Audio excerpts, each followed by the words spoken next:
Все. Мы в эфире. Ассаламу алейкум. Добрый вечер. Приветствую всех. С вами снова я, Орти Аслан, на канале Reality.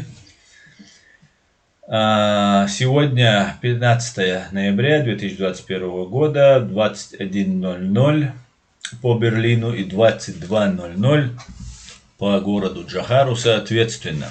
Рад вас всех приветствовать.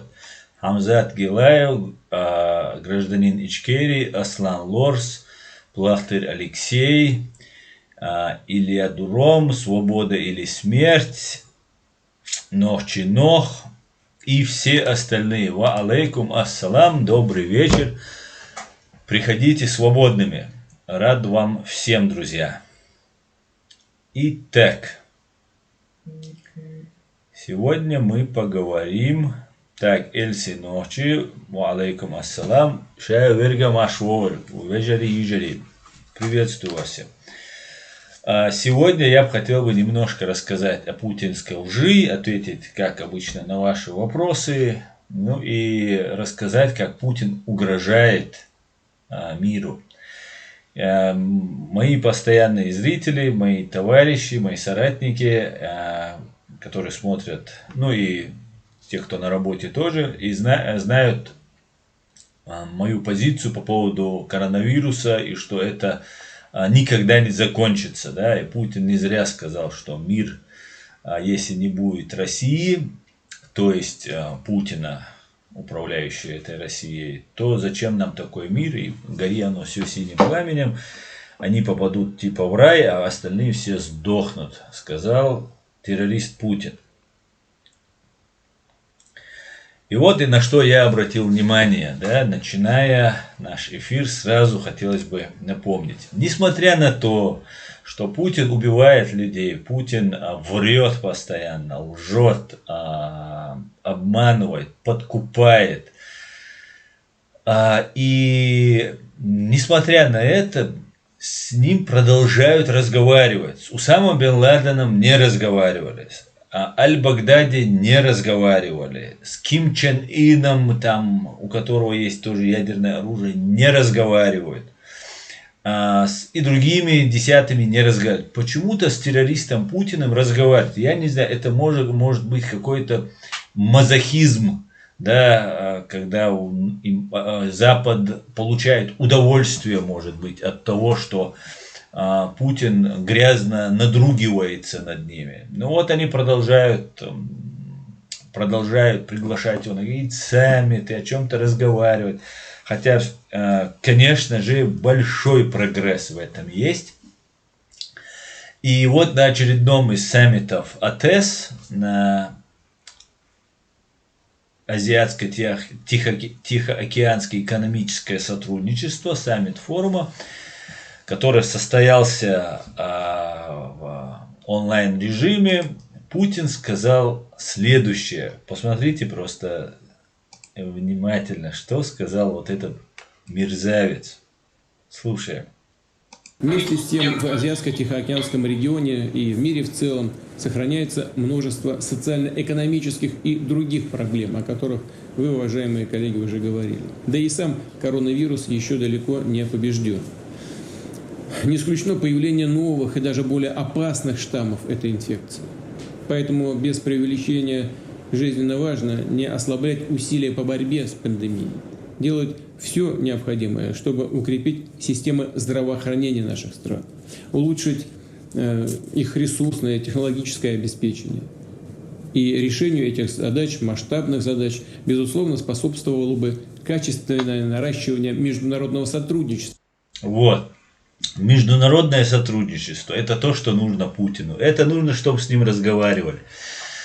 Одной из фишек, с которым сотрудничали с Путиным, это, конечно же, страхи, которые есть тут на Западе. И, откровенно говоря, побаивались там того самого исламского терроризма, который придуман был и в первую очередь самим Путиным, ФСБ.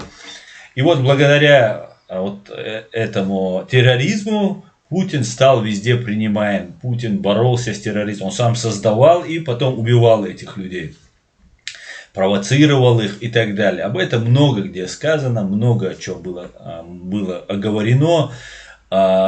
Те же взрывы домов в 99 году, к которым теперь мы будем очень часто возвращаться и говорить об этом, потому что мы долго уже об этом не говорили, а надо напоминать.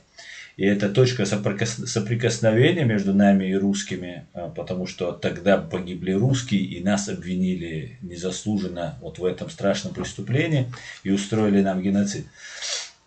Так вот, одним из взрывов, который тогда Путин производил, это был взрыв Волгодонский, в 50-70 километрах от которого находится атомная электростанция. И этим удалось запугать, испугать там Запад, и Запад начал закрывать глаза. Хотя, конечно же, озабачивались они как только могли. И так озабачивались, и эдак озабачивались. Но делали все возможное со своей озабоченностью, но так и оставались озабоченными. Ну, мы пришли к тому, к чему пришли. Наверное, нам, чеченцам, надо было вообще не оказывать сопротивления в войну, в первую, вторую войну. Сразу же сдаться и дать быстрее дойти очередь и до Грузии, и до Украины, и теперь уже и до Запада. И сейчас, если Украина сдастся, да, то, конечно же, на этом Путин не остановится и пойдет на Запад. И сейчас те, кто не помогают Украине, они рассчитывают, что их это не коснется, если в случае проигрыша Украины. Что, конечно, теоретически, хотя я уверен, практически этого не произойдет, но теоретически возможно. И какие-то заготовки у Путина на это имеются. И теперь же снова Путин нам рассказывает, что есть вероятность, что еще другие, еще более опасные штаммы появятся. Откуда у него такая уверенность? Вот они позвали человека на этот саммит, сели там, и сидит и Байден, все сидят, и он им прямо рассказывает, что вас ждет еще более страшно, если не будете сотрудничать. Надо сотрудничать. Если кто-то этого не понимает, а я не думаю, что лидеры стран, руководители специальных служб, разных ведомств силовых, разных стран, которые владеют колоссальным объемом информации, которые очень опытные люди, я не верю, что они не понимают этого. Я не могу объяснить ту пассивность, то малодушие, которое проявляется. А ладно по отношению к нам, когда нас убивали, когда нам устраивали геноцид. Теперь-то это уже касается всех, и Путин сейчас прямо заявляет, что будет еще больше, еще опаснее вирусы появятся.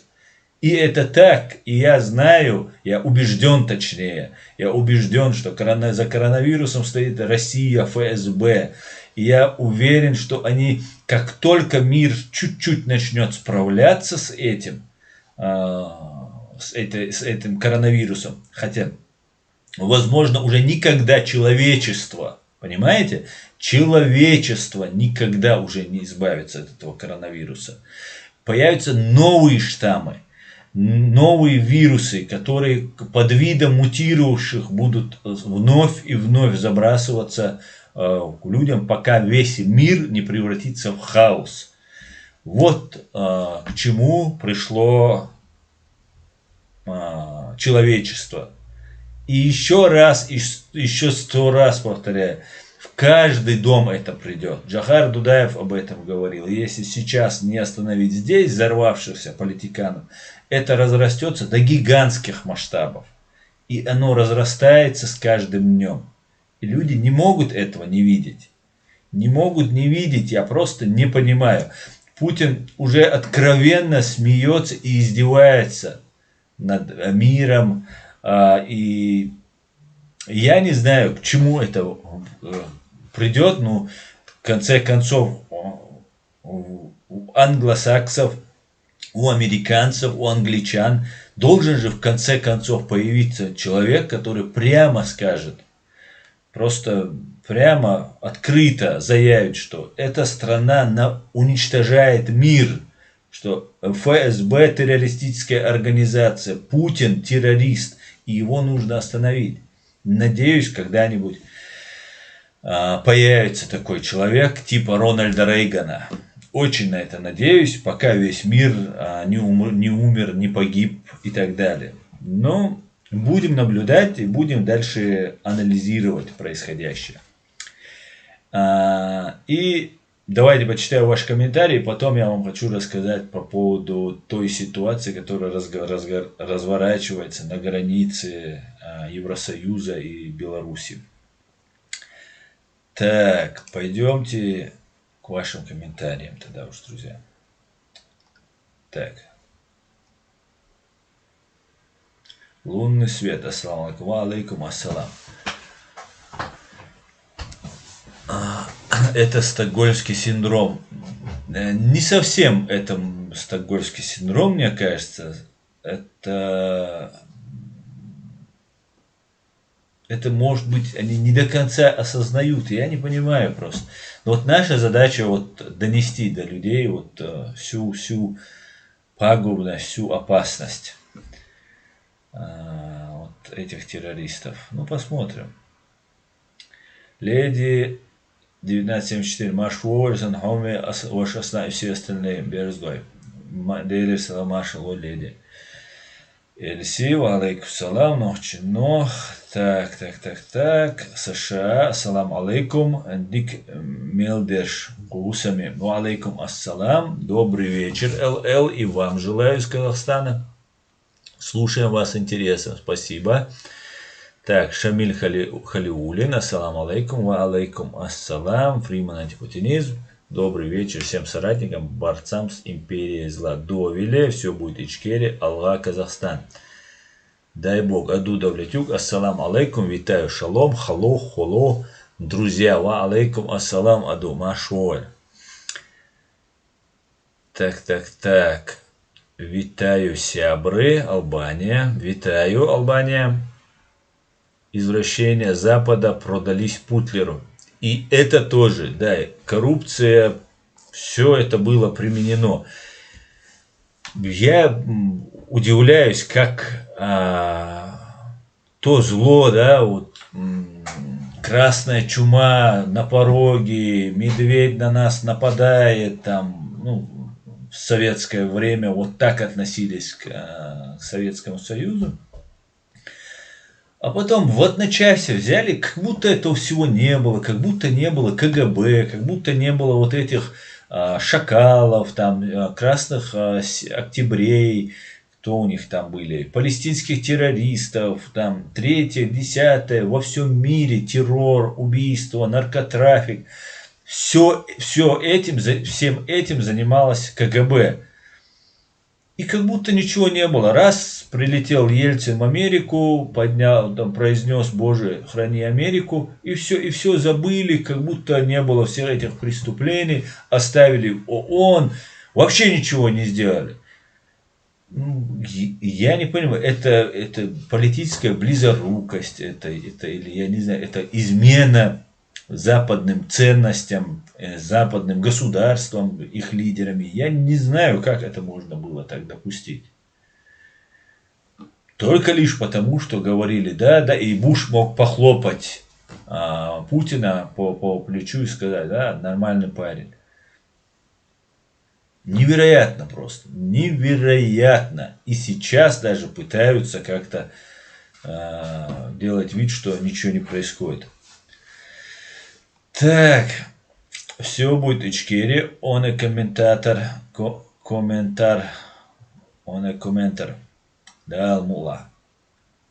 Фриман антипутинизм. Первопричина путинского вранья простое и незатейливое воровство и разграбление России, захватившей власть группировкой чекистов.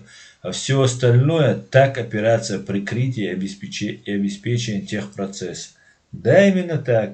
Захват власти, захват ресурсов, денег, средств, именно вот материальное богатство, которое они захватывают, а все остальное, да, это только прикрытие. Все это, вот эта риторика про патриотизм, про восстановление какой-то там величия России и так далее. Если хотите посмотреть на величие любой страны, не только России, посмотрите, как там относятся к инвалидам, самым незащищенной части общества, к старикам и к детям. Все, больше вам ничего не нужно. Просто посмотрите, как великая эта страна или невеликая, вы сразу же поймете. Все. А за это время Путин не сделал ничего ни для пенсионеров, то есть стариков, ни для инвалидов, ни для детей. Вообще ничего не было сделано. Ну, что-то, конечно, делалось, но это по сравнению с тем, как они грабили, это вообще ничто. Путин почем сахар, говорит Аслан Лорс. Машуоль, Аслан Лорс. Озабоченная Европа. Да, если бы у Бен Ладена ядерная кнопка, то и с ним общались бы. Может быть, да, Хамзат Гираев, может быть, да. Боже, храни Канаду, Англию, США и все страны, которых боятся русские фашисты. Так, я перемотаю. Зуб даю, что коронавирус выкинут в мир террористами Путина с дозволения Путина и Патрушева, говорит Хамзат Гилаев. Я абсолютно тоже уверен. Мы еще приводили факты по этому поводу. И много там достоверных фактов, что именно стоит Россия за этим всем. Так, вон к нам Максим зашел. Витаю вас, друзья. Витаю, Макс. Приветствую тебя. Так, ну давайте я вам хотел показать. Про саммит вам показал, где Путин нагло рассказал, угрожал. Просто откровенно сидит и угрожает, что на этом не закончится. Это просто... Вот просто после этого надо объявлять России войну. Это просто сказать, все, Россия, мы вам объявляем войну. И все. И дальше никаких даже разговоров не должно быть. Так. Смотрите. Всем известно, что на границе Белоруссии и Евросоюза большое скопление беженцев. Мне очень жаль этих беженцев. Мне жаль детей, которых не так уж и много, но тоже там присутствуют. В это холодное время, тяжелое время. Мне жаль всех, вне зависимости возраста, там, которые там находятся. Россия при помощи разных своих агентов через туристические фирмы в Ираке, в Сирии, в Йемене, по-моему, с Йемена тоже, сейчас уже и африканские там страны есть,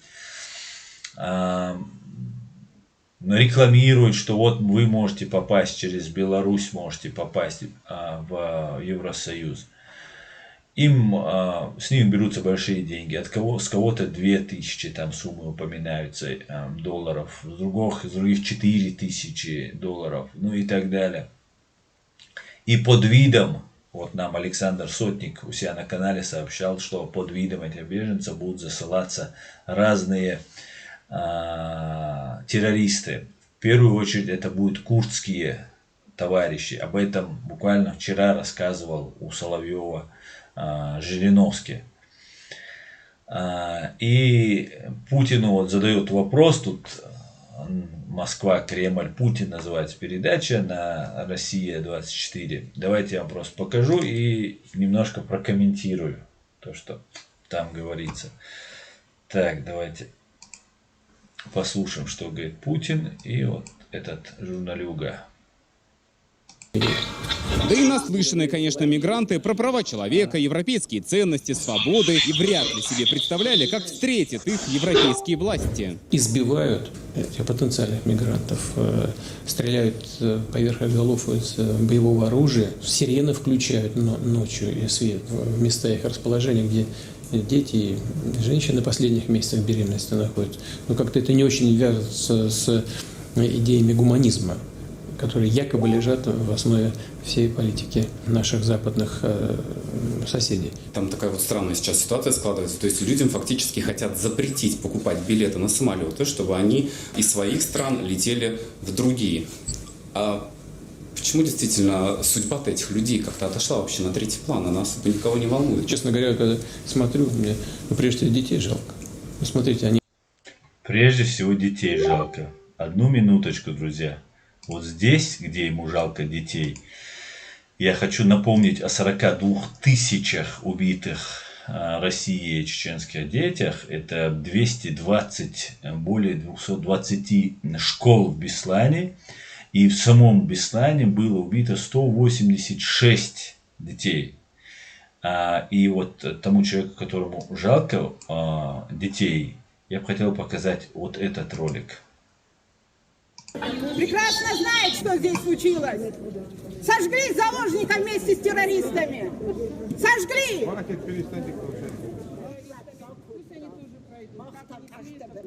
Мой ребенок, я своими глазами видела, как вон оттуда залетело взрывное устройство сюда.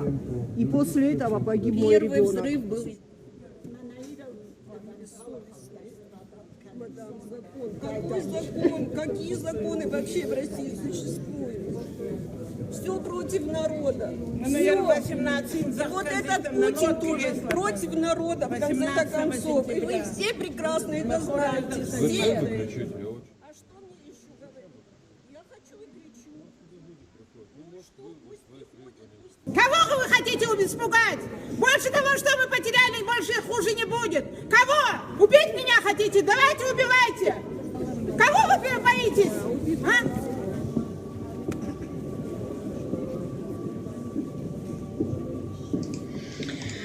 Это так, к слову, о детях, о которых сожалеет Путин. Но на этом Путин не останавливается и начинает снова нести свою ложь, которую я вам хочу тоже показать. Давайте продолжим. Даже к этой истории умудряются приплетать Россию. Хочу, чтобы все знали, мы-то здесь совершенно ни при чем. Так вот на нас все пытаются по любому поводу и вообще без всякого повода какую-то ответственность возложить. Ключевое звено находится в странах Евросоюза. Вот туда тащат те, которые там находятся. Они организуют все эти цепочки. Выпускают правоохранительные органы, спецслужбы, работают по ним. Если они что-то нарушают, у меня состоится впечатление, что там их привлечь-то трудно довольно. Потому что если посмотреть на внутреннее законодательство европейских стран, они не нарушают-то ничего. Чего они нарушают? Человек живет в одной стране, хочет переехать в другую. По каким-то соображениям. По соображениям безопасности, даже по экономическим соображениям пускай. Если есть нарушение закона, то пускай тогда правоохранительные органы и спецслужбы. Короче говоря, Путин сказал, что там нет их. Вот давайте еще раз посмотрим, причастен ли Путин к той ситуации, в которой нет. Он говорит, мы вообще не причастны, мы ничего не знаем, говорит Путин. Откуда он вообще знает об этом? Там что-то Лукашенко что-то мутит. Давайте посмотрим, как Путин отвечает на такие же вещи, только уже связанные с Боингом. Какое есть объяснение? Как это получилось? Это что было придумано? Или просто разрешили ракете пересечь украинскую границу? Что случилось именно в управлении в конкретно этой ситуации? Я вчера говорил, могу повторить. Мы, к сожалению, не допущены к полноценному расследованию, и поэтому у нас нет оснований полностью доверять результатам этого расследования. Мы не принимаем в нем участие. А аргументы, которые мы предлагаем для того, чтобы они были учтены в ходе расследования, не принимаются. Преступнику не разрешили принять участие, чтобы он видел все, что касается этого дела. Принимаются той комиссии, которая это расследование ведет. Он жалуется. Еще раз напомню, что и из-за этого он не признает. Это, например, тайна следствия какая-нибудь идет, да, и преступнику просто не посвятили. И на суде преступник говорит, а мне вот не говорили, как вы там проводили расследование, поэтому судить меня нельзя. Грубо говоря, так. Ну, давайте я чуть перемотаю, чтобы это долго не смотреть. Все-таки согласились, но компенсации так и не выплатили. Но поэтому у нас практика негативная, к сожалению, есть. А что касается вот этого конкретно трагического случая, мы хотели бы принять полноценное участие в расследовании. Вот один последний вопрос по этой теме. То есть вы утверждаете, что это не было российской ракетой? Нет, конечно. Конечно, нет. Повторяю, там несколько версий. Несколько версий. И с мигрантами тоже несколько версий. Там 100% Лукашенко это сам придумал, сам он это все делает. и так далее. Ну, давайте дальше посмотрим, о чем врет Путин. Нагло. Если, конечно, от нас здесь что-то будет зависеть. Опа, подождите, я вам не включил экран. Ну а почему тогда, на ваш взгляд, Россию с высокого и достаточно уровня обвиняют в том, что она чуть ли не участвует в этом миграционном кризисе? Санкции, вы сказали, нам грозят снова новыми санкциями. Если будут эти санкции, какой наш ответ? Послушайте, я уже сказал, мы абсолютно не имеем к этому никакого отношения. Просто совсем. А почему кто-то об этом говорит, но это на их совести. Это просто желание с больной головы на здоровую проблему перевести. Они сами в этом виноваты. Я сказал, почему. И по политическим, по военным, по экономическим соображениям. Сами создали условия для того, чтобы тысячи и сотни тысяч людей к ним поехали. А теперь ищут виновных, чтобы снять с себя ответственность за происходящее событие. В чем здесь наш Аэрофлот? Хоть один самолет Аэрофлот кого-то перевез? Нет понятия об этом, я ничего не имею. Понимаете? Но, наверное, кто-то может. Так, давайте дальше. И дальше. И Путин рассказывает про войска в Украине, чтобы тоже было понятно. Ну и, наконец, вопрос, есть или нет, или нет у нас. Подождите, я вам опять не включил. Сейчас, одну секунду. Вы сейчас проводите. Ну и, наконец, вопрос, есть или нет у наших войск на Украине. Говорю вам прямо и определенно. Российских войск на Украине нет. Владимир Ильич. Все, вот на этом закончим. Вот что стоит вообще все, что говорит Путин, и вся цена его словам. Врет, как дышит, как говорится. Обман – друг чекиста. И была такая, да, поговорка в советское время. Поэтому здесь можно много приводить примеров, как он врет, как он это делает. Но без сомнения ясно одно, что против Запада, против, в первую очередь, Соединенных Штатов Америки, Великобритании ведется война. Она уже открыто ведется. Просто преступник не говорит, что он ее объявляет, и все. Это как в том старом анекдоте про жену, мужа в командировке и соседа. Опять нет доказательств, да, вот снова нет у них доказательств. И до тех пор, пока так реагирует Запад, пока Запад заигрывает с фейковыми оппозиционерами в России там, и так далее, ничего с мертвой точки не сдвинется, только усугубление произойдет. Да? Запад работает с оппозиционерами, которые полностью контролируются российскими спецслужбами. И, соответственно, никак ничего-нибудь, просто тратятся какие-то средства, какие-то усилия прилагаются, и на этом это все уходит в песок. Потому что это все контролируется КГБ, ФСБ. Как с этим бороться, что с этим делать, это, не знаю. Ладно, давайте пойдем к вашим комментариям.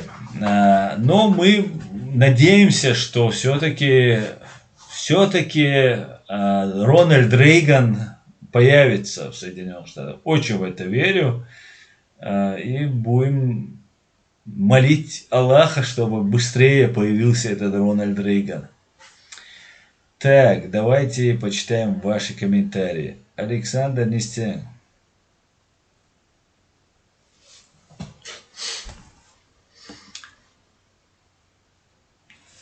Арслан Акинец. Хамза, тут бы хватило Рейгана или Маргарет Тэтчер. Да? Исаак Шмулевич, лунный свет. Это так, это не мне. Ассаламу алейкум, салют всем. Асан, смотрел конференцию? Мощно все по местам разложили.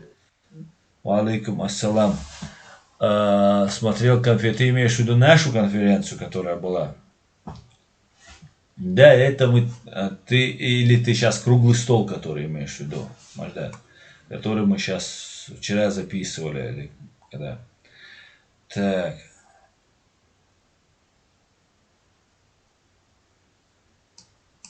Максим, в России пенсии от старости 1500. В основном в Украине 3000 гривен. Это 8000 рублей. Так, Путин объявил гибридную войну, как в свое время говорил вождь мирового пролетариата Ленин. Пора прощупать Европу штыком, по-путински терактами, полонием и новичком и беженцами. Да. И чем дальше они не остановятся. Вот что не понимает Запад, то что пока в пятак не дашь и пока в нос не получат, да, они не остановятся. И отличным примером, много было примеров, но один из отличных примеров, это был вот в Сирии, когда они попытались, вот эти русские террористы попытались отжать там нефтяной завод или там нефтяное какое-то там место, и где от 200 до 600 человек просто вот так положили американцы. Все. После этого шелковыми стали просто. Просто как будто их не убивали там. Заткнулись и замолчали. И только так с ними можно разговаривать. И никак иначе.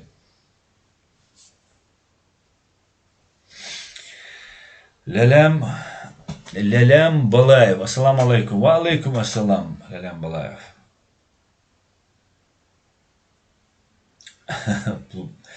Плахтырь Алексей, журналист Путин. Где вы родились? Путин. Есть несколько версий. Да, точно. Доброго ранку, М16. Доброго.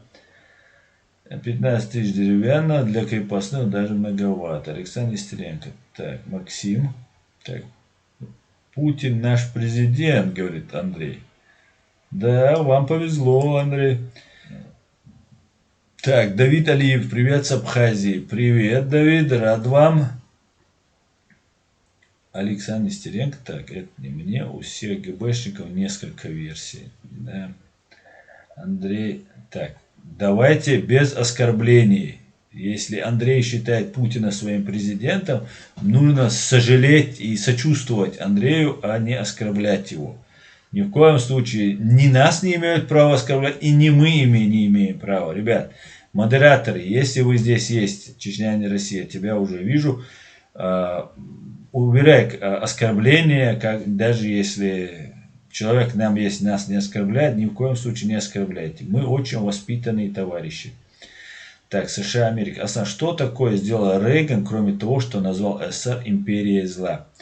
Ну, он приложил усилия для развала, он высмеивал Россию, он очень много сделал на самом деле. А империей зла он назвал ее так, как назвал ее чеченец Абдурахман Авторханов, профессор Абдурахман Авторханов. И он очень много читал и уделял внимание тем трудам, которые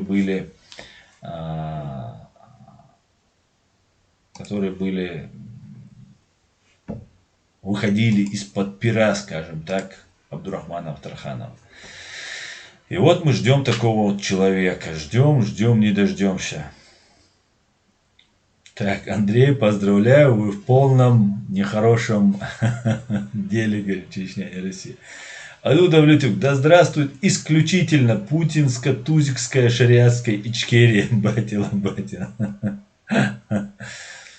Так. Никогда в истории русские не жили так хорошо, как при Путине. Да, вы жили... Знаешь, в чем, Андрей, проблема? В том, что вы не при Путине стали хорошо жить. Это так сложилось так. Вы сдались Западу и в первую очередь Америке. Ваш президент Ельцин пошел в Сенат США и сказал: Господи, благослови Америку. Это как Иван Грозный пошел в ставку хана и стал на колени и попросил пощады. И вам тогда разрешили жить хорошо. Вам и цены на нефть подняли. Потому что вы обманули. Понимаешь? Те же гибнюки это были. Ельцин это всего лишь один из гибнюков, управляемый этими гибнюками. И потом гибнюки забрали у Ельцина власть, и все. И все вот эти богатства, которые 70 лет советские люди копили, между собой они просто поделили. Просто немножко идет подмена понятий. И вот потом, когда Запад сейчас понял, что вы позвали свинью за стол, она и ноги на стол. Хотя надо было это понимать раньше, да, но вот такой вот он Запад, он делает 1000 ошибок и только вот на 1001 раз принимает правильное решение. Но если он его принимает, то поверьте, вам не сдобровать. Если они за вас взялись, то это очень серьезно и очень надолго. И теперь же, вот при Путине, посмотрим, как вы будете жить при Путине хорошо. Вас просто приняли в мир, вам разрешили пользоваться технологиями, вам разрешили заниматься там банковской средой, международной, там, ну вам все позволили, а вы взяли и нагадили, куда вас позволили, ну как обычно вы это и делаете. И вот теперь мы посмотрим. И тот тезис, который ты сейчас приводишь, что благодаря Путину русские так хорошо жили, он быстренько сейчас улетучится, потому что дело не в Путине. Дело в том, что вы обманули Запад. Но теперь ваше истинное мурло стало миру ясно. И мы прилагаем усилия, чтобы как можно больше и быстрее ваше мурло мир увидел. Так.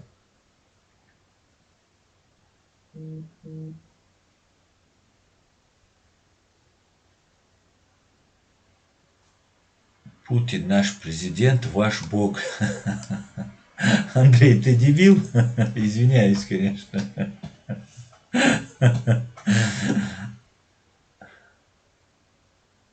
Так, давайте дальше.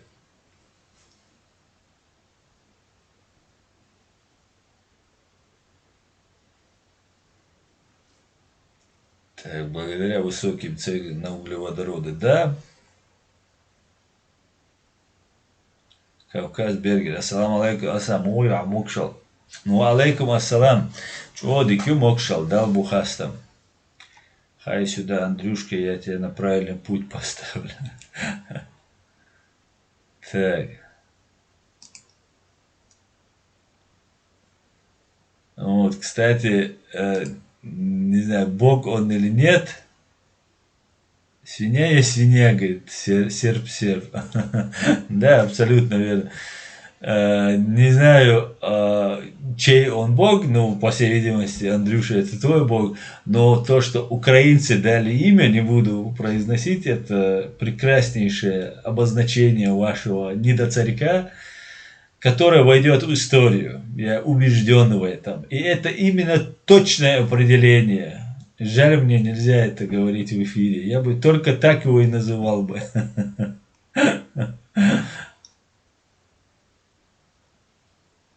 Так.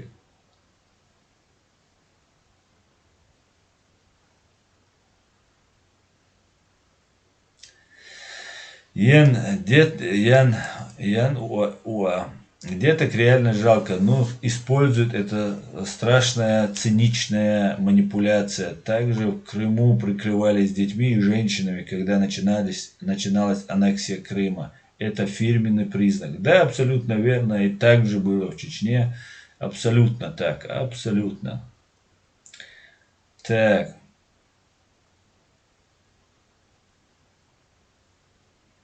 Это путинская фамилия, Андрюша, это путинская. Путина так обозначили. Знаешь, у меня есть друг Дима Бимбанд, он уже по-другому и не говорит, когда кого-то хочет послать по известному адресу, он говорит, иди на Путина.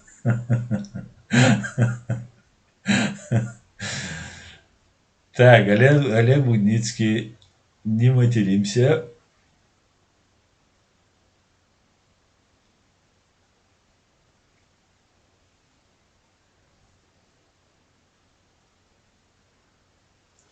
Так.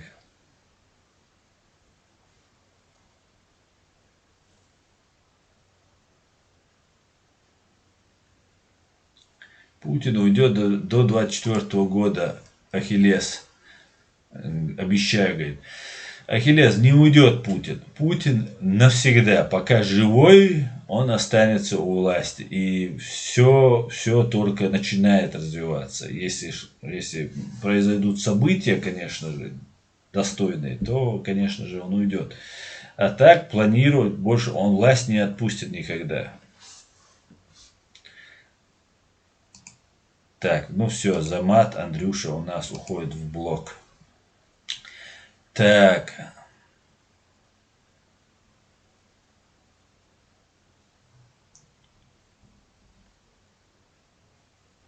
Пока есть русский холоп, Путин не уйдет. Да, Путин не собирается уходить.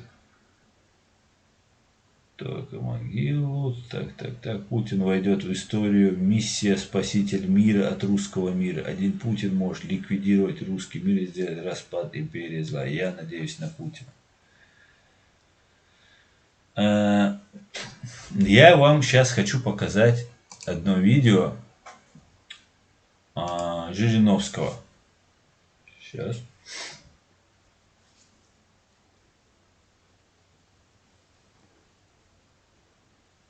Так, подождите-ка.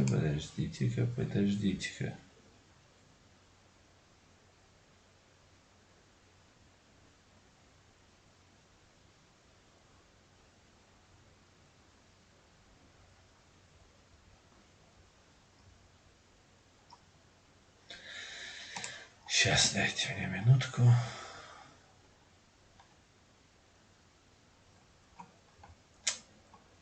Неужели в самом деле? Так.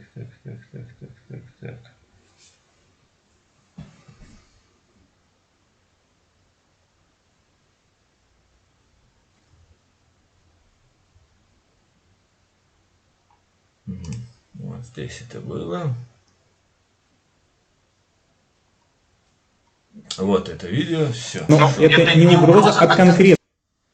Я вам хочу сейчас показать видео 4-летней давности, 2017 года. Это видео, где Жириновский рассказывает, что будет происходить на Кавказе. Давайте, это уже решение принято 2017 года, оно уже известно, даже еще раньше оно принято.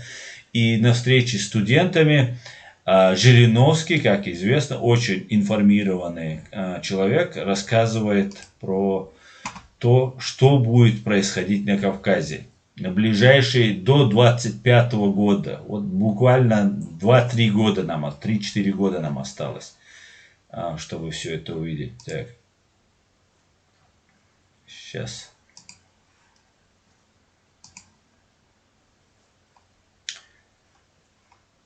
Так, со звуком все нормально. Объединяться и консолидироваться с культурами, которые могут позволить данную совместимость. Благодарю вас за внимание. Ну вот здесь правильная постановка в том плане, что сейчас они пока Кавказ сами не трогают. Они ждут, чтобы Кавказ выжил из нас все соки, обогатился, построил много фабрики, там, трамплины, какой-то там курортные зоны, порты, то есть на максимум.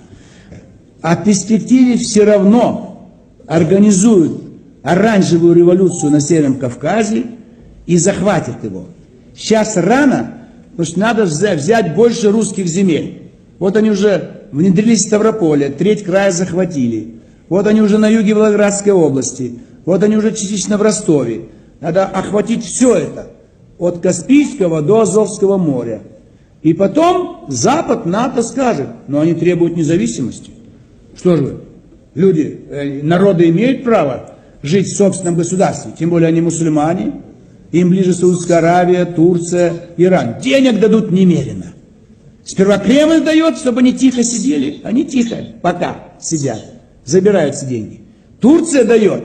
И турецкие эмиссары там везде уже, ведь Дагестан что такое? Это в основном тюркоязычные народы. Аварцы, кумыки, нагайцы.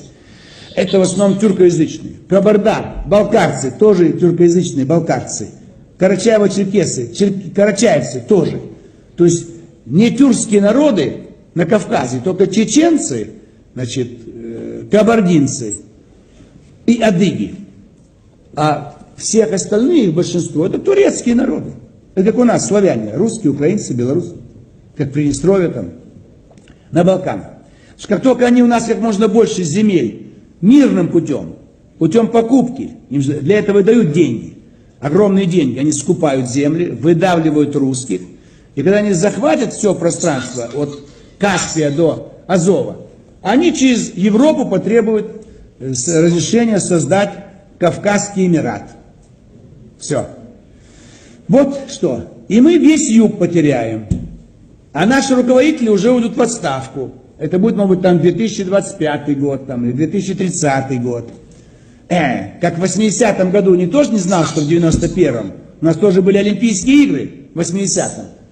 Если кто-то сказал в 80-м году, когда Олимпийские игры, что в 91-м году СССР не будет, в психушку отвезли бы. Если кто-то скажет, что в 2025 году не будет, здесь на юге будет другая страна, скажет, что с ума сошел, Российская Федерация. Но так будет, к сожалению. И для этого они сегодня захватывают как можно больше земель. И Киссинджер еще при Гайдаре приезжал и сказал: вы тут с Кавказа уходите, здесь, пускай турки хозяйничают. И Гайдар с удовольствием согласился, чтобы иметь там зеленую карту, постоянно право выезда, въезда в США. То есть вот долгосрочные планы. А пока навсегда Украину оторвать и выдавить оттуда русский язык. Русских превратить в украинцев с украинским языком, а католичить их, чтобы не православные были. То же самое Белоруссия. Этого мало. Пусть Эстония занимается частью Псковской области. Как они делают? Они говорят парням Псковской области: иди прослужи в эстонской армии, и тебе будет хорошо. И он идет служить. Хорошее удовольствие, форма, все. А прослужил у нас, давай мы тебе паспорт дадим. Вот ты живешь в Печорском районе, пограничный, у тебя будет 2 паспорта. Приезжай в Таллин, когда хочешь. Получает паспорт. Ну, это так, чтобы было понятно, к чему движется Кавказ в целом, да, и здесь же Жириновский прав, именно в этом направлении, скорее всего, события будут развиваться, со стороны Турции будет нам оказана помощь, не только Турция, конечно же, это и Америка, и Запад в целом, понимая, что нам милее и лучше находиться с Турцией или иметь такие отношения с Турцией. И для того, чтобы вот это взорвавшаяся, обнаглевшая уже эта Россия, чтобы она потихонечку отошла в сторону. И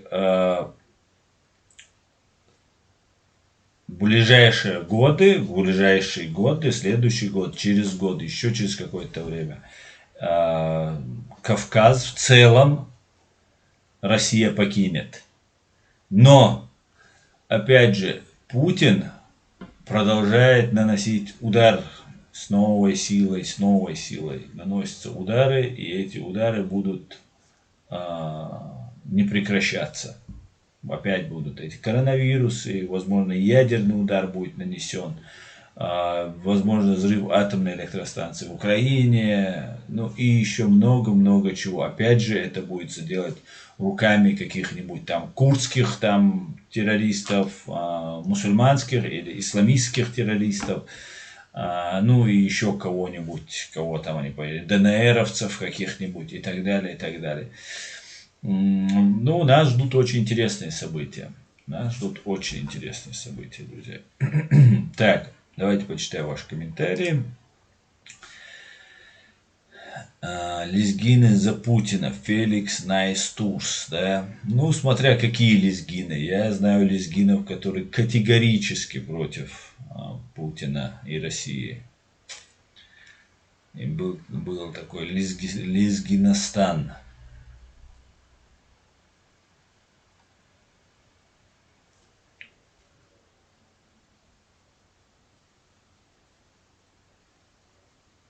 Политика Москвы — стравить, разделить и властвовать, грабить, контроль и так далее. К черту русский мир и их режимы СНГ, шестерки, Кремля, коррупция — это наследие НКВД, которые геноцид устраивали.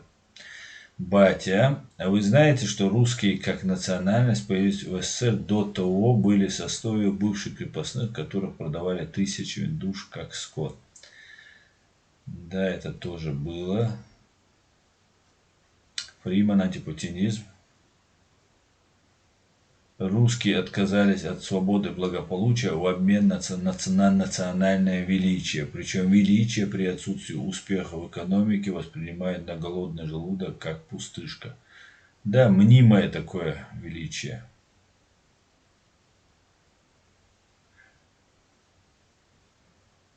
Так, как найти? Ассаламу алейкум, Асанки. Энти, приветствую наших друзей. Не успел к началу, но смотрел с телефона. Алейкум ассалам, как найти? Чинхо, Машуэль. Машуэль, как найти? Так. Жириновский еще говорил однажды, что за Уралом живут одни дебилы. Грей. Да, было такое, говорил.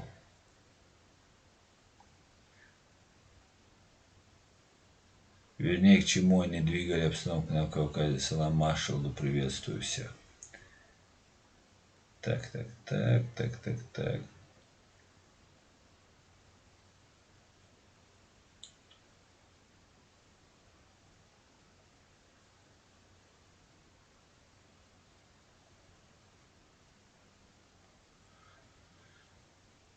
Сатановский сказал. Так, Маждада, так.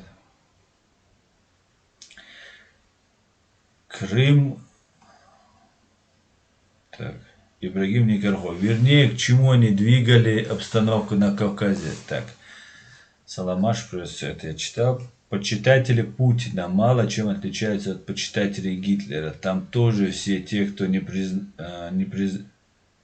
признавал за Германией роль гегемона Европы, считались подлецами, негодяями. И амбиции такие же мировое господство. Да? Так, если Россия будет отходить в сторону, то так, Крым в союзе с Украиной коренных народов, которые геноцид устраивают сотни лет. Москва и заселение русских чужих земель. Россия — это Подмосковье, русские земли. Так.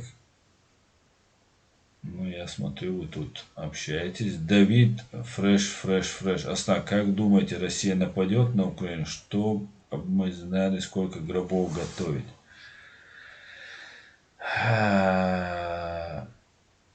Я думаю, она все делает для того, чтобы напасть, но там ведь сложились, чтобы какие-то обстоятельства. Конечно, она уже напала, уже часть Украины захвачена и так далее.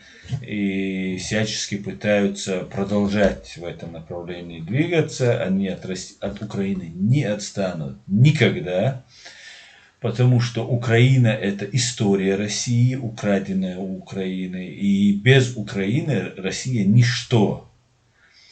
Чеченцы тоже очень важны для России. Это такой показатель, что вот мы можем, вот если мы их захватили, то мы можем захватить любого там и так далее. И в этом плане Украина — это как история России. И вот два вот этих основных врага, ну и Америка, с которой постоянно тягается, ну или делает вид, что тягается. Мне кажется, большая вероятность того, что нападет все-таки по-крупному, то, что не отстанет и будет проводить свои эти диверсии, эти террористические акты, в этом я не сомневаюсь. И есть большая вероятность, новый вирус, новое ослабление. Мир он просто хочет превратить в хаос, да и уничтожить мир. Он готов, в принципе, без зазрения совести. Это для него, чем больше убьет, ему уже терять нечего. Чем больше убьет, тем он больше величественнее себя будет считать. Поэтому гробов готовьте побольше, да.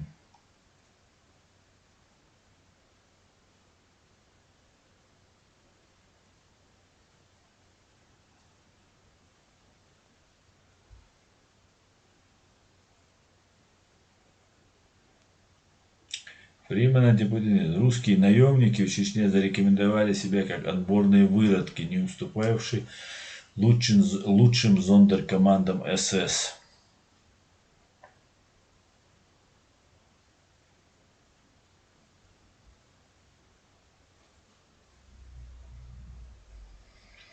Дуда Влетюк. Давид, на самом деле нападет то, что разведка США уже в курсе. Потому что разведка США уже в курсе. Но гробы готовить зря, не надо зря расходоваться. А братские туалеты будем, в братских туалетах будем хоронить. Да, и смех, и грех, как говорится. Можно бесконечно смотреть на три вещи: как течет вода, как горит огонь, и как Россия ждет замерзания Украины. Может, да.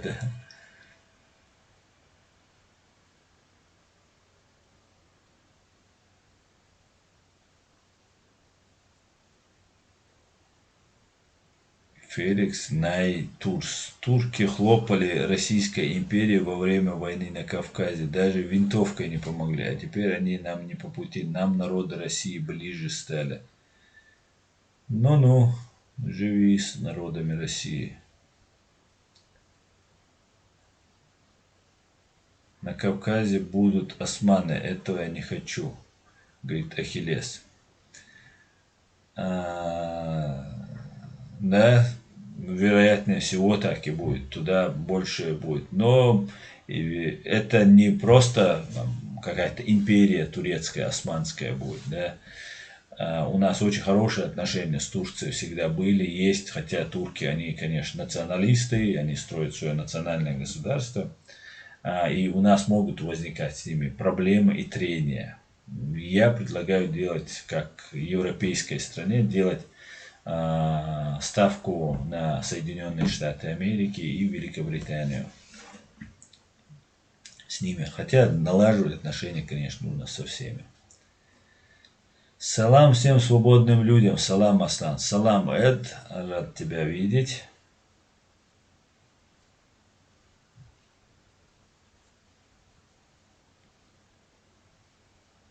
Максим. Великобритания отправит 600 спецназов в Украину для начала. Да? Тоже читал эту информацию. Очень правильно и хорошее дело. Это говорит о том, что очень серьезно Россия пытается напасть. И для того, чтобы предотвратить это, фактически Англия заявляет, что она готова вступить в войну, как по тому меморандуму, подписанному Англией, Великобританией и Россией в обмен на ядерное оружие. Как мы видим, Англия и США держат свое слово, в отличие от России, которая подписала и сама же напала. Причем они втроем обещали от третьих стран защищать, от других стран, да, Украину. Но не только третья не напала, русские сами же напали на своих же братьев. Вот точно так же и обманули. Ну как после этого верить? Как верить этой стране, как верить вот этим гибнюкам, как с ними какие дела вообще делать? Через 10 лет, 20 лет они могут притвориться друзьями, а потом ударить в спину. Ну как можно после этого? Никак, никогда с ними нельзя иметь никаких дел.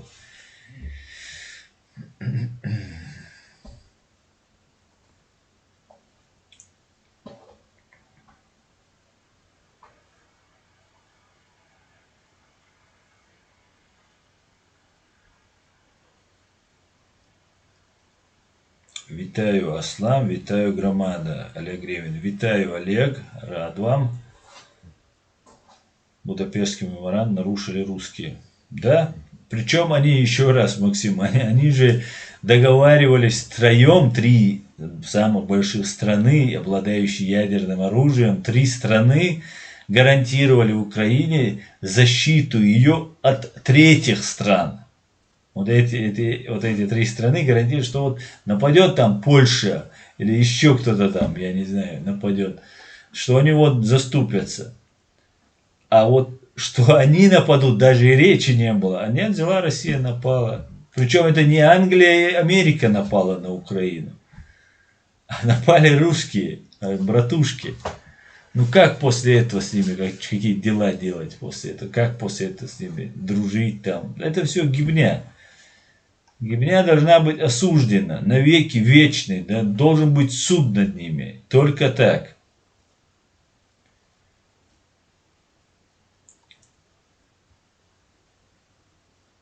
Да, меморандум это не договор, это меморандум, я прекрасно понимаю. Но следовать ему, например, Англия и Америка следуют ему. Так, Давид, Аслан, они не наши братья, никогда не были. Не надо русские, особенно для Западного Крыма. Враги всегда, никакие они не братья. Согласен, Давид. Русская интеллигенция, немалая ее часть, во многом застряла в имперском прошлом. Имперское чванство очень трудно изжить всего за 30 лет, прошедшие после формального распада самой империи. Ибрагим Никархо. Кто может себе представить Путина, который в сегодняшней ситуации, имея в своей лаборатории вирус, не применил бы его? Если есть такие, обоснуйте почему. Потому что я что-то недопонимаю. Если в Сирию в командировку у фашистов очередь, а за взятку можно без очереди, скоро в Европу командировка будет обязательно. Да?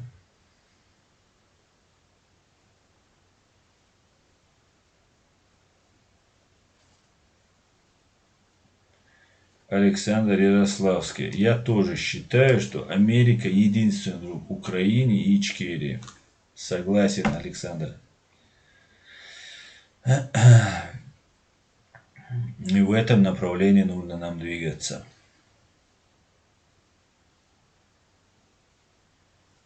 Это не значит, что мы должны к кому-то плохо относиться, да, там, с Турцией, там, с другой, с третьей, потому что уже неизбежно, да, мы уже наблюдаем, и русские об этом знают, и Жирик об этом говорит, что со стороны Турции будет. Турция демократическое, светское государство, которое входит в НАТО, в ЕС, правда, в Европейский Союз не пускают и Турцию, но при всем при этом мы должны стремиться в ЕС, безвизовый, с открытыми границами, чтобы мы были друг с другом.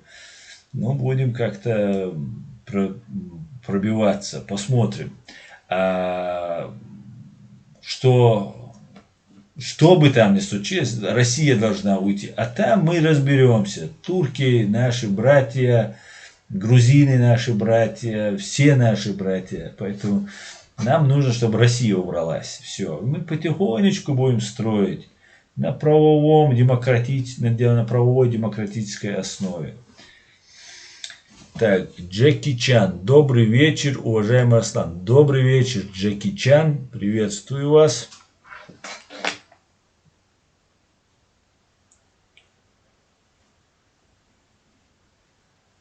Олег Ревин. Не шкодуйте в подобайке Аслану.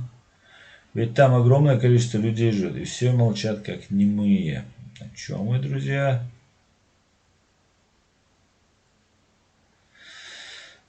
Так. За последние 20 лет меньше всего выросла цена на водку. То есть, если цена на квартиры за метр выросла в 1000 раз, условно, то на водку выросла в 20 раз. Да. Срочно нужно всем мусульманам и христианам объединиться вместе, вооружиться, подружиться с Турцией, вступить в НАТО для защиты своих земель от русского фашизма. Василий Макарчук. Да, абсолютно вам согласен. Абсолютно с вами согласен. Сергей Прошин. Мне так нравится, когда им не нравится. Что-то про американский. Вот, смотрите. Вот этот американский флаг мне подарен другом моим из Америки, который этот американский флаг висел в здании администрации. Сейчас забыл какого штата, но специально для меня был этот подарок взят оттуда, который стоял, смотрите. Вообще очень качественный, очень, ну такой видно, добротная вещь. Я с удовольствием его держу, потому что очень уважаю Америку, и у нас много общего. Спасибо большое и Эду Мамедову, и сейчас я посмотрю, кто нам его прислал, чтобы все было по чесноку, как говорится. Надо же. Это Брондан М. Скотт, это мэр Балтимора. от мэра Балтимора я получил. Это штат Мэриленд, город Балтимор. Так что всем, кому не нравится, что мы проамериканские или уважаем Америку, у нас очень много, начиная от кодекса джентльмена, да, если брать чеченцев, заканчивая стремлением к свободе, у нас фундамент с американцами очень хороший и одинаковый. Поэтому мы будем строить джентльменское свободное общество, где, как в Техасе, все будут носить оружие и не будет смертной казни. Я очень на это рассчитываю. Господи, благослови Америку. О Аллах, благослови Америку. И умрите все завистники от разрыва сердца. Так.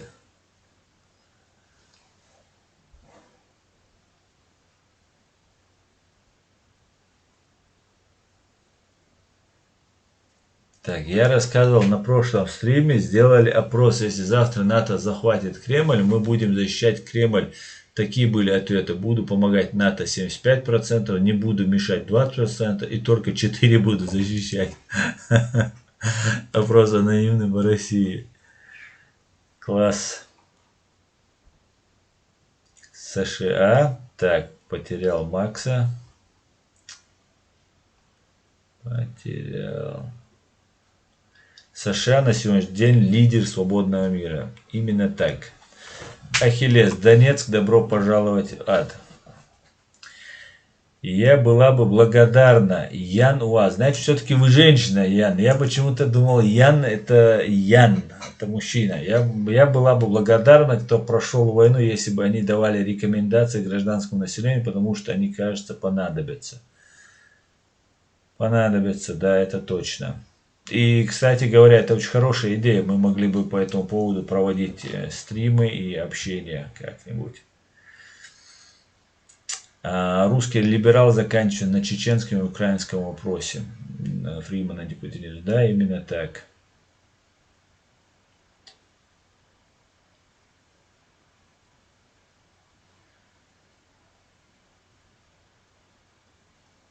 Так.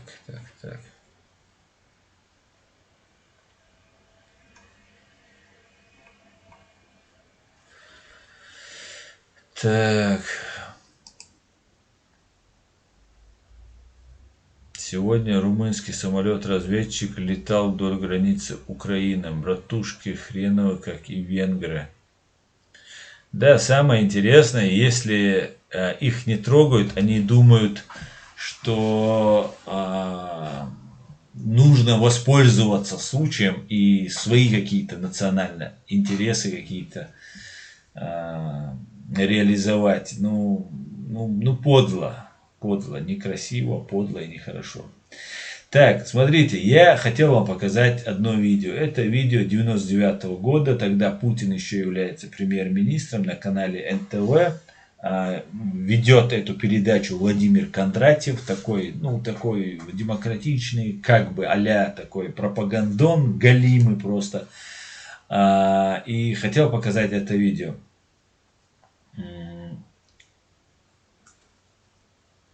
И вот я хотел вам показать, как это все преподносилось. И как мы, чеченцы, благодаря тому, что неправильно себя представляли миру, позволяли вот эту пропаганду, которая на нас лилась огромным потоком, позволяли не сопротивляться этому. Это не очень приятные кадры вы увидите там, но это как для истории очень полезно. Как они показывали вот убийство заложников, одного из заложников, прямо по НТВ, прямо вот перед началом этой войны. Это видео как раз, этот новостной выпуск происходит как раз в тот момент, когда русские террористы в октябре нанесли удар по центральному рынку, роддому, автовокзалу и мечети. И погибло несколько сот человек. Давайте я вам покажу это видео. Так, Владимир Рабинович, шалом, приветствую тебя. Так, с тобой поздоровались, и давайте посмотрим это видео. Так, друзья, сейчас я вам включу. Запаситесь терпением. Так, поехали. В зарубежных визитах, а это был всего второй, Путина преследует какой-то рок. Была скомкана поездка в Новую Зеландию, когда произошел взрыв дома на Каширском шоссе. В этот раз, когда премьер еще находился в самолете, в Хельсинки пришла весть о многочисленных жертвах в Грозном в результате взрывов, приписываемых российским ракетам. Знаете, как преподносится, да, приписываемых российским ракетам, да, других как будто ракеты там, как будто могли оказаться другие ракеты. Ну и здесь это октябрь месяц, это уже всем известные про рязанские учения и все равно вот этот Кондратьев, наглый лжец, пропагандон, вот, преподносит именно в таком виде. Уже задержаны ФСБшники, рязанские учения, все это есть. И все равно нам вот показывают вот в таком формате, в таком контексте эти новости. Давайте послушаем. Собственного фона для предстоящих переговоров с Евросоюзом трудно было себе представить.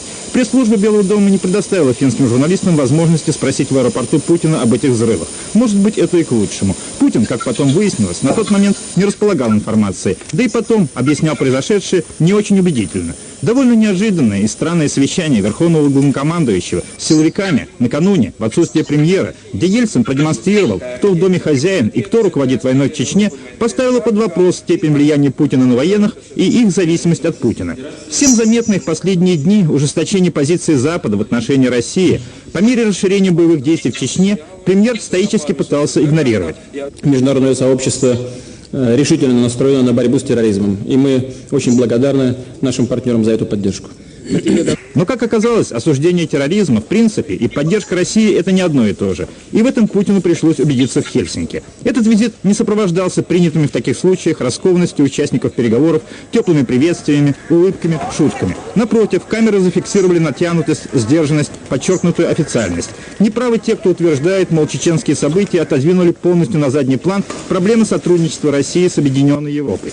Повестка дня была пройдена полностью. Но переговоры продолжались дольше запланированного времени. Президенту Финляндии Ахтисаари, с ним Путин встретился позже, пришлось подождать, пока не были расставлены все акценты в вопросе о Чечне. Тем временем журналисты в пресс-центре томились в ожидании запланированной пресс-конференции. Накануне российский пропагандистский десант в лице руководства Российского информационного центра продемонстрировал финским и другим иностранным журналистам видеокадры о зверствах чеченских бандитов и террористов. Нельзя сказать, что это не произвело впечатления. Но западная пресса все равно не склонна отождествлять всех чеченцев с бандитами и террористами и продолжает писать о жертвах среди мирного населения, о страданиях десятков тысяч беженцев, которых российский официоз называет временно перемещенными лицами. Как ни старался Путин убедить своих собеседников, что Россия имеет дело с преступным режимом, позиция их была непреклонной. «Мы выражаем нашу глубокую озабоченность», говорит финский премьер Липпанен, с которым Путин после прилета в неофициальной обстановке поужинал и смог поговорить с глазу на глаз откровенно и основательно. После недавних бомбовых ударов по гражданским объектам мы, объявляет Липпанен, призвали российское правительство к прекращению эскалации конфликта и началу политического урегулирования. Военное решение неэффективно. Проблемы Северного Кавказа отражают отчаянную социально-экономическую ситуацию в этом регионе. Я высоко ценю готовность премьер-министра Путина приступить к переговорам с лидерами Чечни. Мы предлагаем помощь в этом деле со стороны структур ОБСЕ и прочих международных организаций. Путин в ответ заверил, что Россия не будет решать вопросы политического характера военными средствами. Статус Чечни будет определен только в процессе переговоров. Но у нас, сказал Путин, есть проблемы с кем говорить, кого считать легитимным. В ходе этого визита Путин, этому мало было уделено внимания в российских СМИ, впервые озвучил, на кого Россия собирается делать ставку. Речь уже не идет о промосковском чеченском парламенте и правительстве в изгнании, а о полевых командирах, не принимавших участие в боевых действиях в Дагестане. Путин, как нам стало известно, подробно рассказал о новой стратегии на переговорах с Евросоюзом, а на пресс-конференции сделал прозрачный намек. Хочу обратить ваше внимание на то, что после выборов, я уже об этом сказал, Масхадов практически утратил контроль. И де-факто он не руководил Чечней. Де-факто Чечня была разбита на отдельные территории, во главе которых стали так называемые полевые командиры. Можно ли считать легитимными или нет? Мне сейчас трудно сказать, но они фактически контролируют ситуацию и контролируют территорию, имея под ружьем значительное формирование вооруженных людей. некоторые из них провели выборы в своих районах уже. Кое-кто считает, что он является лидером, признанным и легитимным. Вот все это нам нужно будет оценить, выбрать тех людей, у которых нет на руках крови, и с ними работать. Уничтожать. А вот те товарищи, которые пособствовали, вот смотрите, сидят. Это Романо Проди, вот этот, как его, забыл имя, ну вот, сидят. И Путин рассказывает нам, что уже провели какие-то выборы, там это все ложь, конечно же был бардак. Конечно же, наши некоторые лидеры вели себя недостойнейшим образом, да, конечно, они все, большая часть погибли, сражаясь на пути за свою свободу, но вместо того, чтобы поддержать президента, они вот разброд, шатание, устроили митинг, постоянный у нас там был, да, в центре Джохара и так далее, и Масхадова не поддерживали. И Масхадов, соответственно, заигрывал с разными экстремистскими элементами и в конце концов оказался в их лапа. И вокруг Аслана Масхадова были агентуры, стукачи в лице Ахмада Кадырова, других третьих, десятых, которые также, и его родственники Аслана Масхадова тоже вокруг него собрались. И многие так поступили, не будем сейчас вдаваться в подробности, но при всем при этом абсолютно вот эти люди, которые здесь собрались, вот которых вы сейчас видите, Романо Проди, вот другого чувака, эти люди знали, что взрывы домов, уже было известно, что в Рязани задержаны люди, и все равно его принимали, и все равно с ним разговаривали. И, конечно же, Путин продолжал убивать. А если бы, как сейчас, ему сказали бы, все, мы с тобой не будем разговаривать, ты нелегитимен, давай проводи расследование взрывов домов открытое, а не засекречивай на 75 лет, ситуация, история человечества, и в том числе этого коронавируса злочастного, повернулась бы совсем по-другому. Не хватило ни духа, ни мудрости. И, видимо, бабки, которые сулил им Путин, затмевали все. Давайте. Путин намерен только тех, кто запятнал себя преступлениями в Дагестане, взрывами в Волгодонске, Москве. Сейчас они скрываются... Взрывами в Волгодонске, в Москве. Вот, Буйнакск не упоминается почему-то постоянно, они отводят это в сторону. А то, что взрывы в Волгодонске, в Москве, и почему-то и Рязань не упоминается. Вот это и есть соучастие в преступлениях, взрывов домов. Вот убийство 307 русских в 1999 году взорвав, хотя это не первые теракты были и не последние теракты были, устраиваемые ФСБ против своих же русских. Русские молчали, вот этот Кондратьев и другие журналисты, единицы появились, и которых легко было убить, конечно же, которые пытались что-то делать, и там такие, как Щекочихин, Политковская, там, Литвиненко, вот эти герои-одиночки, которых было легко убить. А остальные русские просто офицеры, генералы ФСБ, там, МВД, военные. Им нужно было грабить опять Чечню, пойти, зарабатывать звездочки, и им плевать на самих русских. Вот что такое русское общество. Вот им без разницы. Они убивают там, где можно заработать. Они там какое-то величие или месть за русских. Плевать. В нашем Грозном, первую войну, во вторую их уже не осталось, в нашем Грозном, когда первые бои столкновения начинались, и бомбардировки Грозного начинались, в основном они убивали русских. И убивали не просто бомбами убивали. Спрашивали, ты как к чеченцам относишься русского? А как он относится, если он живет, у него друзья, у него соседи, они все уже породнились, все мы с русскими, которые наши там жили. Хорошо, говорил русский, на тебе, и все, и расстреливали русских. За то, что ты просто относишься хорошо к чеченцам. Это самый настоящий геноцид. Самый настоящий геноцид. И теперь мир расхлебывается за все. За то малодушие, за то лицемерие, за ту подлость. Мир в Чечне, и их России не выдают. Но мы их получим. Вот когда мы их получим и, значит, передадим суду, мы будем говорить с теми людьми, которые реально контролируют ситуацию в Чечне. Верит ли Путин на самом деле, что некоторые полевые командиры смогут отойти от Масхадова, выдать Басаева, Хаттаба и других экстремистов? Или же это лишь попытка успокоить западных политиков, представить им некий план политического урегулирования, которого на самом деле пока нет? Прощаясь в аэропорту с Липаниным, Путин был вынужден выслушать упреки финских корреспондентов в противоречивости своих высказываний в Хельсинки, но вряд ли он их убедил в обратном. Господин председатель правительства, сегодня на пресс-конференции вы упомянули о том, что Россия стремится найти в Чечне политические решения. Однако, несколько позднее вы добавили, что у России нет иного выхода, кроме уничтожения баз террористов. Как вы объясняете вот... Смотрите на его рожу, как он уверен, ему все нормально, его на Западе принимают. Те эти взрывы, которые совершил он, да, ужасающие взрывы, схавало российский народ на Западе, все устраивает. Тони Блэр его поддерживает, все остальные его поддерживают.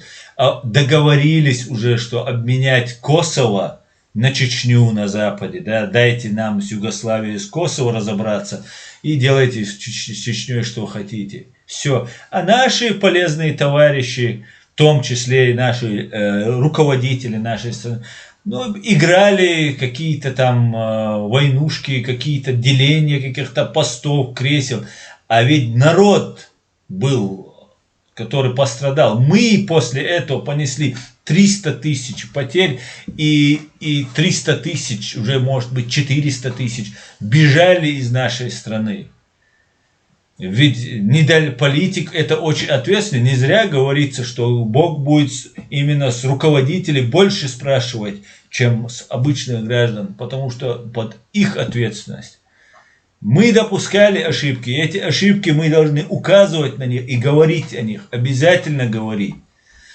Определенное противоречие ваших заявлений, высказываний в этом отношении. Во-первых, мы в неравных условиях. Вы зачитываете свой вопрос, заранее заготовленный на бумажке, а я должен отвечать вам сразу с листа. Представьте себе, что некоторые бандиты произвели бы взрывы жилых домов в крупнейших городах Финляндии. Это козырь Путина. Представьте себе, что вот в Финляндии какие-то бандиты взорвали дома. Это говорит человек, который сам взорвал и в Рязани задержан. ФСБшники, 2 мужчин и 1 женщина. Разве вы задали бы вопрос своим политическим деятелям, будут ли они вести переговоры с этими людьми? Кстати сказать, было бы очень странно, если бы мы проблемы будущей Чечни обсуждали с теми лицами, против которых мы боремся военными средствами. Интересно, найдутся ли в Чечне полевые командиры, которые стоят или будут стоять в стороне от военных действий с Россией? Вывод, который напрашивается после напряженного... Вот этот пропагандон Кондратьев, который считает себя очень хорошим и демократичным. Наверное, здесь он где-то на Deutsche Welle, что ли, или где-то тоже, я его недавно видел, по-моему, в прошлом году, может, видел. Вот такие вот люди, с которыми нам нужно как-то существовать. Нам предлагают существовать. Нет, я не согласен.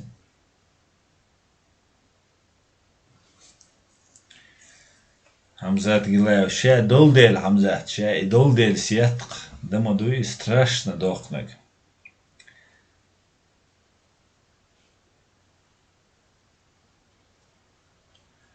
Так, сколько у нас по времени? 5-6 минут осталось до конца эфира. Так, пойдемте дальше. Путин антихрист, сатана, дьявол, террорист номер 1, Аляска. Абсолютно так. Это все результат работы и Маратчикова. Весь цивилизованный мир тогда от нас отвернулся. Арслан Акинец. Да, тогда имаратчиков не было, это было вот радикальное течение ислама, опять же я напоминаю, которое на русском языке печатались вот эти брошюрки в Казани и в Москве, и нам завозились. И сейчас до сих пор есть люди, которые не хотят этого понять. И сейчас они выступают поборниками, защитниками религии, а мы как будто враги ислама, враги там чеченцев и так далее. Бред просто. Но большая часть из них, конечно, это агентура, которая вот именно вербовщики и мозговые центры, а остальные полезные товарищи, которые мозг где-то потеряли, с ума спрыгнули.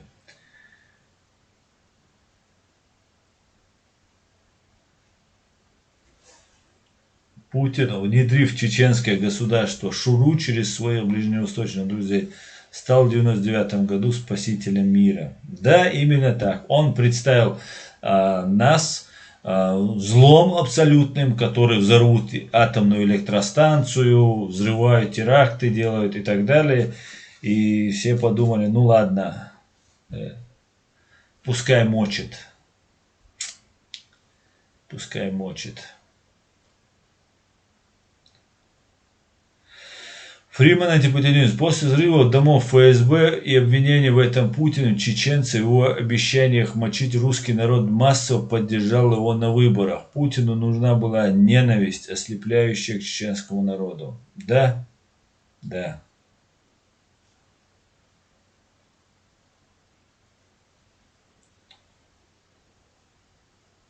Ибрагим Никархов, он бы научил руководство Финляндии, как стать царем, только финны на это не пошли бы и свернули бы такое руководство в бараний рог, там менталитет другой.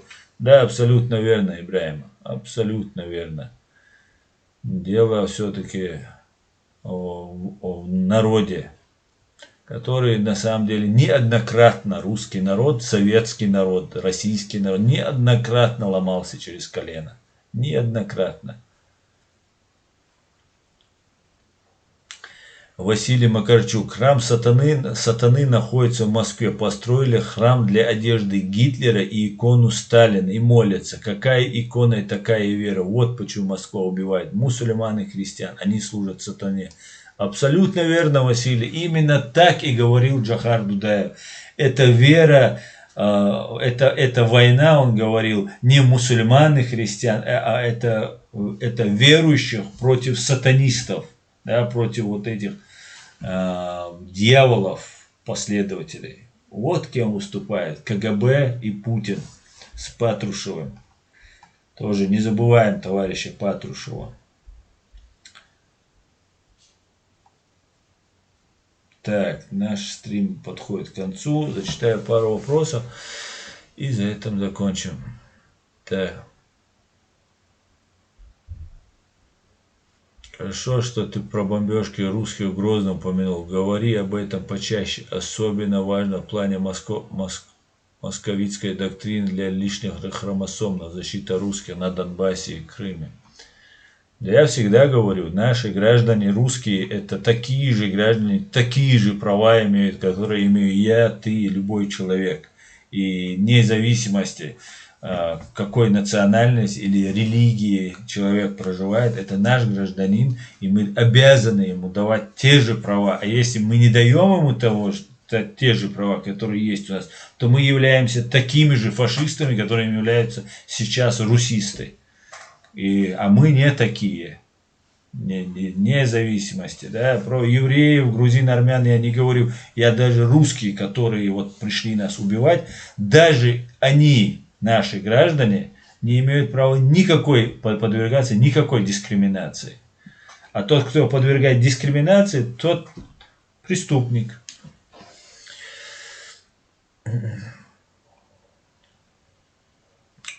Так, Аслан Дюц АЦ режим его ешь, а не губернатор или депутат. Его ешь, а не губернатор, да. интересно, а мусульмане мира в курсе, что чеченцев защищали? Может, даже чего-чего, а вот остроты слова тебе не занимает. Единственные страны, где Путин рукопожатный, это арабские страны. Да, потому что похожи очень они друг на друга. Так, пойдемте дальше.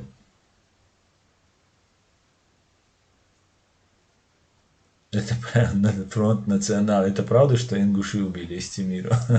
Это наглейшая ложь. Истемиру убили по приказу Путина и Кадырова. Они убивали всех, кто говорит правду.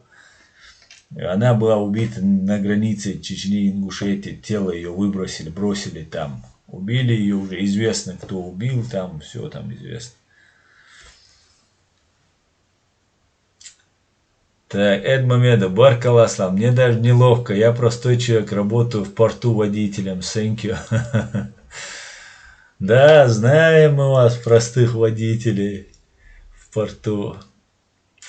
Спасибо еще раз, Эд. Так, большое спасибо, Аслан, за вашу борьбу. Совки мы уже отставали от цивилизации, а коммуняки и портянки вообще нас откинули во мрак. Лариса Макарова. Нара Лариса, совершенно верно, спасибо вам, что смотрите и поддерживаете. Деоккупация, только деоккупация. Так, следующий стрим, уже мы за 1,5 часа вышли, следующий наш стрим я обязательно посвящу часть, по крайней мере, если не будет каких-то новых интересных фактов, которые происходят взрывом домов в 99 году. И теперь каждый раз буду, пускай я вам надоем с этими взрывами в 99 году, но мне нужно точку отчета и точку соприкосновения с русскими, которых убивали, найти. И это не единственные взрывы, как я говорил, и были и раньше, и после. Русские спецслужбы обязаны защищать по Конституции, по закону своих же граждан, сами же взрывали. И мы об этом будем говорить, да, Алла. И да восторжествует справедливость, и да восторжествует правда. И зачитав Ибрагима Никархо, с сирийцами мы обошлись на митинге, мы общались на митинге. Они были недовольны, что чеченцы способствовали краху их борьбе за свободное демократическое государство. На этом все. Спасибо, что смотрите, спасибо, что поддерживаете. И как обычно, все будет ичкерия, да, мула. Ассаламу алейкум. Спокойной ночи, всего самого хорошего, друзья.